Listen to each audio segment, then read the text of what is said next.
Hello everyone, welcome back to What If Izuku Was a Leveling Hero? Be sure to like, share, and check out the author, AC1 Ermai. Again, the author's first language isn't English. I can only catch so many spelling mistakes. Also, this story is not yet completed, so this will be season 1 of this. So be sure to check out the links in the description down below. And with that, let's begin. Chapter 57. After the match ended, Izuku left the arena without looking back. Meanwhile, All Might, who was left alone, could only stare blankly at him. His body could not move from where he was due to the shock he received after facing death just a few miles away from him. I'm safe. But the fact that he survived made him feel ashamed. The words Izuku left a deep mark on All Might. His pride as a symbol of peace collapsed instantly with just a few words from the child. All Might is a hero who can save many people with a smile. But in reality, he has failed to save the closest person from him. Not only that, but he also left him, letting the child taste the bitterness of the world at a very early age. Why did I just realize it? Shock, anger, and disappointment took hold of his heart instantly. He was disappointed and angry at his inability to realize the child's suffering only because of his ego. What I've done. Since All Might had not moved from his place, several officers had no other choice but to approach him. The staff thought that All Might was injured somewhere, but they were silent for a moment when they saw the dark face made by All Might. A face he had never made in front of others, an expression as if he was broken. Despite that, the officers tried to remain professional. They ignored what they had just seen and helped All Might to the infirmary for treatment. Inside the infirmary room, Inko and Izumi ran to All Might, who was receiving treatment. But when they saw his condition, they were very surprised. Not only was his body covered in wounds, but the dark expression made them even more worried. Dad. Izumi immediately ran to hug her father as soon as she saw him. Inko also approached them, worried about her husband. Honey, are you okay? Despite his daughter and wife asking him how he was doing, All Might remained silent. His head still couldn't escape the previous match, even after he was transferred here. Seeing something strange about her husband, Inko shook his shoulders to bring him back to reality. Honey? Coming back to his senses, All Might then looked around and saw the worried faces of his wife and daughter. At that time, there was no one other than them in the room. Seeing the quiet atmosphere and familiar faces made All Might become calmer. He then took a breath to calm the feelings raging within him. Inko then approaches him and asks once again about his situation. Are you okay? No, not at all. What happened during the match? Inko, do you remember about Izuku? Izuku? Inko and Izumi's eyes immediately narrowed as soon as the name was mentioned. She wouldn't have thought that the name of the child she had forgotten for so long reappeared in her husband's mouth. Why are you suddenly talking about him? What's wrong with the child? That kid, he is still alive. What? All Might's sudden statement made the two people both surprised and incredulous. That's impossible. Isn't the child long gone? Besides, he should have died long ago. He's not died. He's just disappeared. Besides, we never found his body, didn't we? But how does Dad know? The kid who fought me, he is Izuku, your brother. Hearing this, of course, surprised Inko and Izumi, who heard it once again. They didn't expect that the person they were talking about was already in front of them, and even greeted them. Izumi had already felt discomfort since their first meeting. She felt like she knew that person, even though it was their first time meeting. She couldn't get the thought out of her head, and now it was revealed that the reason for that discomfort was that she was her long-lost brother. But despite the shock of the fact, Izumi feels angry at her brother for what he has done to her father. She didn't believe that her quiet brother could do something cruel to his biological father. Anger immediately overtook her. She wanted to quickly go to Izuku and beat him up for what he had done before. She even forgot the horror she felt while watching the game before. All her anger was directed at one person. she promised herself she would take revenge on the person who dared to hurt her father. I will never forgive you. The same goes for Inko. She couldn't believe that the child she neglected was capable of something cruel like this. She realized that she had ignored the child for too long. But she didn't expect that the first thing the child did after meeting his father after a long time was to beat his father. The two of them had long forgotten what they had done to the child, and they still thought that Izuku was the shy child once they knew. They just don't know how cruel Izuku could become if he lost control of him. The worst possible outcome may be the destruction of Japan. But instantly their anger was distracted by All Might's sudden question. Inko, do you realize what we've done to Izuku is wrong? What do you mean? We've neglected that kid since he was a child, and now that he's one of the country's top hunters, don't you think our actions were too much on him back then? For a moment, Inko pondered All Might's words. She realized that her actions were a little excessive, but they did not go to the point of committing acts of violence. She may scold him occasionally, but not to an excessive degree. Also, Izumi stiffened as her name was called. Is it true that you beat up Izuku when you were in school? What? Izumi was shocked again at her father's question. She didn't expect her little secret to be known by her father. What does Dad mean? I would never do anything so cruel like that. Are you sure about that? Of course, does Dad doubt me? Izumi immediately lies to her father, something she rarely does, though All Might knows it. Izumi is not a good liar, as evidenced by how she panics when traces of her past ugliness are exposed. All Might, who was aware of her lie, squinted as he looked at her. He didn't expect his daughter to lie. Therefore, his sense of trust in his daughter is reduced. Izumi, why are you lying? What do you mean? Izumi can't possibly lie. Then why did I hear otherwise from Izuku? Does Dad trust that person more? I hate Dad. Izumi immediately burst into tears at her father's statement. Fake tears fell down her cheeks. Seeing this, Inko immediately hugged her daughter and glared at her husband. Why are you talking like that? Look, you even made your daughter cry. All Might was confused by the unexpected response from his wife and daughter. How can a father trust that child more? Didn't he leave our family? He even dared to beat father like this. Izumi. All Might yelled at Izumi, which obviously surprised her, and stopped her crying instantly. This was the first time All Might raised his voice at Izumi. Even Inko was shocked to see her husband, who was famous for his kindness, shouting at his daughter. The two people immediately fell silent. They momentarily forgot the reason they were angry, because they were surprised to see All Might's angry figure. Don't you realize that what you did was wrong? Why are you hurting your brother instead of defending him? That kid is weaker than you, but you are still bullying him. How do you act as his sister? Never mind. I still have to get back to the arena. While I'm gone, you guys better reflect on your actions towards that kid. I'll find a way so we can go and apologize to him. After saying that, All Might walked away, leaving the two people confused. Inko and Izumi still couldn't believe All Might was angry at them. But at the same time, All Might's words also offended their pride.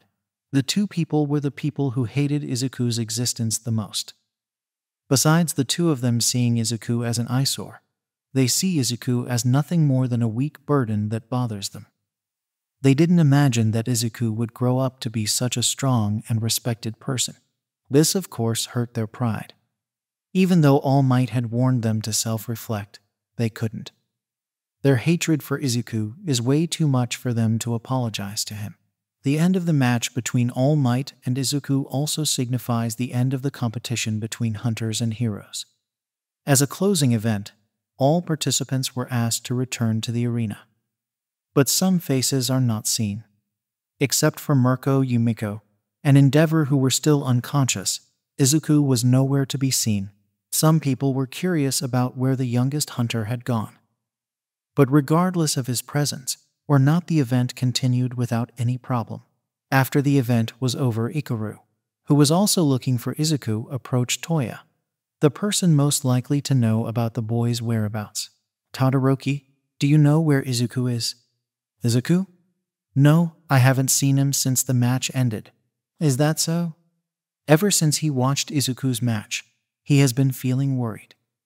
Since he had felt a storm of mana that was filled with bloodlust during the match, he had known that Izuku was angry.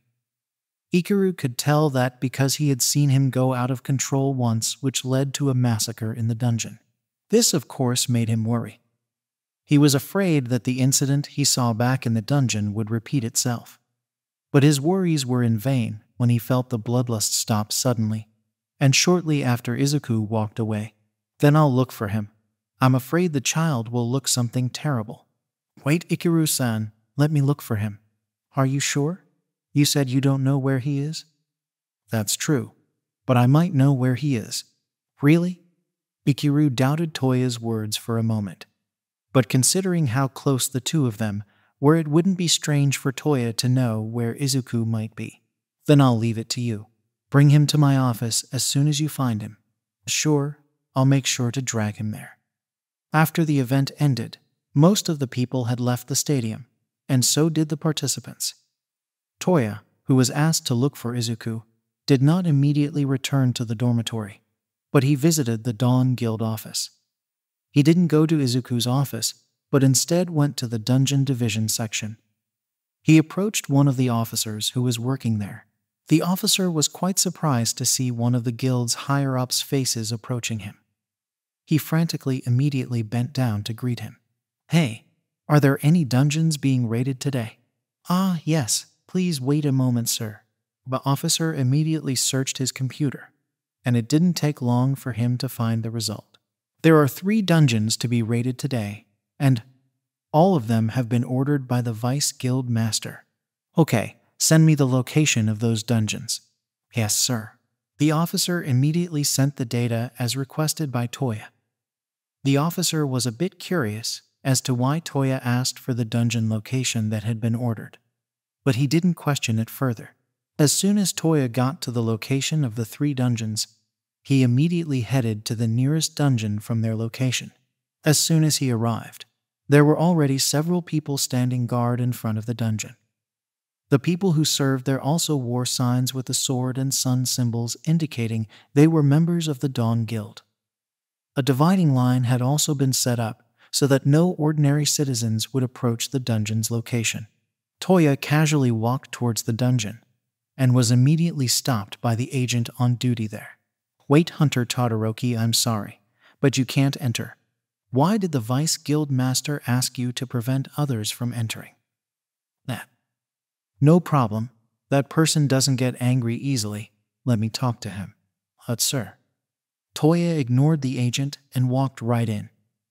After passing through the blue portal, the scene he witnessed could be described in one word: destruction. The forest area that should have been filled with trees was now razed to the ground with lots of monster corpses, and the tree remains strewn around. Toya whistled, seeing the mess in front of him. He hadn't even walked in yet, but already plenty of monster corpses had piled up at the entrance. That guy clearly wiped this place out. Toya then walked through the chaos, following the trail of mana that was so familiar to him. The further he walked, the more chaotic the area he traversed. The smell of blood and burning flesh filled the air as he went further. Not only mutilated monster corpses, but several burnt corpses were also visible. After walking for 15 minutes, he finally saw a human figure. The figure was surrounded by black shadows that made the aura around it quite suffocating. Sensing a presence approaching him, Izuku straightened his posture. Judging from the traces of mana he sensed from the figure, he knew that it wasn't a monster. Moreover, with this familiar mana flow, he could guess who was approaching him without even looking at it. Why are you here? Didn't you hear what the agent said outside? Yeah, I certainly heard about it. Those guys are doing their job. Then why are you here? Ikiru-san is looking for you. Is that so? I'll see him later. Izuku ignored Toya and walked away from him. Seeing this, Toya naturally couldn't just let him go. Unfortunately, it can't be done. I promised Ikiru-san to drag you there. Then, are you going to fight me? Izuku briefly turned to stare intently at Toya, while leaking a little bit of his raging bloodlust.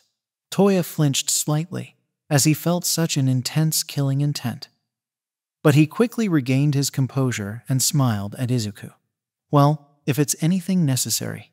Toya started to raise his mana and surrounded himself with blue flames. He seemed to be ready to fire his magic at any moment. Seeing this, Izuku lowered his bloodlust. He just wasn't in the mood to fight with his friends. Toya also did the same, once he realized Izuku's intentions. Then have you calmed down yet? Huh. No, I almost killed another person. And again in front of many people. But you didn't do that, did you? Well, thanks to you, I didn't do it. I thank you for that. You're welcome. Then should I start dragging you now? Do it later. I still have 2 dungeons to clear. Okay? Then I'll wait for you outside. What are you talking about? You will also come with me to clear the other 2 dungeons. Can't you do it with your soldiers? Just shut up and help me get this over with. I'm fine. Chapter 58. After finishing the match against his father, Izuku returned to the guild office and reserved 3 ranked dungeons for himself. Although his sudden appearance shocked the staff workers, the guild workers of Dawn remained professional and processed the vice guild master's orders well. Currently accompanied by his best friend, Izuku is completing his attack in the final dungeon. Armed with his abilities and Toya's abilities, the two were able to complete 3 high-ranking dungeons in just 1 day. Izuku's soldiers are carrying out a unilateral monster massacre, while Izuku and Toya watch from the side while tracking down the dungeon boss's whereabouts. Since he obtained Izuku's black heart, it has been like his mana has no end. It is evident how he has not taken any mana recovery potions since his fight with All Might. No matter how many times his army was destroyed, they always rose again. In addition, Izuku has not rested since earlier, making Toya curious that he is friends with humans or monsters after seeing Izuku's unlimited stamina and mana. It didn't take them long to find the dungeon boss, as their detection ability was the highest among hunters. They quickly headed to the boss's room on a ride called Kaisel, and as soon as they arrived, they took out the boss right away. Although Izuku ordered this dungeon to calm himself down, he still carried out Hunter's work protocols and left most of the work to his soldiers. After finishing killing the boss and collecting the mana stone from the monster's body, Izuku and Toya prepare to return to the guild office. By the time they left, it was already past midnight, and only a few agents remained on guard outside the gate. Don't you think it's too late to meet Ikaru-san now? Yes, you are right. I will see him tomorrow. Tomorrow? It's already tomorrow. I know. I thought I should go home after this. I was quite tired after a full day of fighting. You say that, but you don't look tired at all. I'm talking about mental, not physical. Well, whatever. See you tomorrow. Sure, see you. The next morning, Izuku went straight to the office to fulfill Ikaru's call. As soon as he arrived, he could already sense Ikaru's existence before he even reached his door. Izuku then knocked on the office door, and after hearing an answer from inside, he walked in. He then looked at Ikaru sitting at his desk while handling some paperwork he hadn't finished before. If you look at the aura emitted by Ikaru, he looks calm. But Izuku knows that it is only the outside. Sit. Izuku quickly did what Ikaru said and immediately sat down. No matter how strong he was still afraid of Ikaru's anger. In addition, the silence between them made him uncomfortable. There is only the sound of the pen scratching the paper and the sound of the clock adding to Izuku's tension. Cold sweat kept wetting his back because of the tension. After finishing his paperwork, Ikaru put down his pen, which made Izuku flinch. He then got up from his seat and sat down in front of Izuku.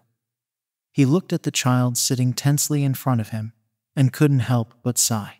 Izuku. Yes. Izuku answered him immediately. Do you know why I'm looking for you? Izuku briefly avoided his gaze, trying to find an excuse to avoid the question. Stop looking for excuses and look at me properly. Izuku couldn't help but laugh weakly when he heard Ikiru's words, which made him couldn't help but sigh once again. What exactly happened to you? At that time you were not like your usual self. What is your reason for getting that angry? So you realized it. There's no way I'm unaware as you unleashed your bloodthirsty filled mana throughout the arena. Izuku could only laugh weakly again. He again avoided Ikiru's gaze. It doesn't matter if you don't want to tell me. At least I know you're fine now. The way Ikiru looked at it was obvious that there was worry in his eyes.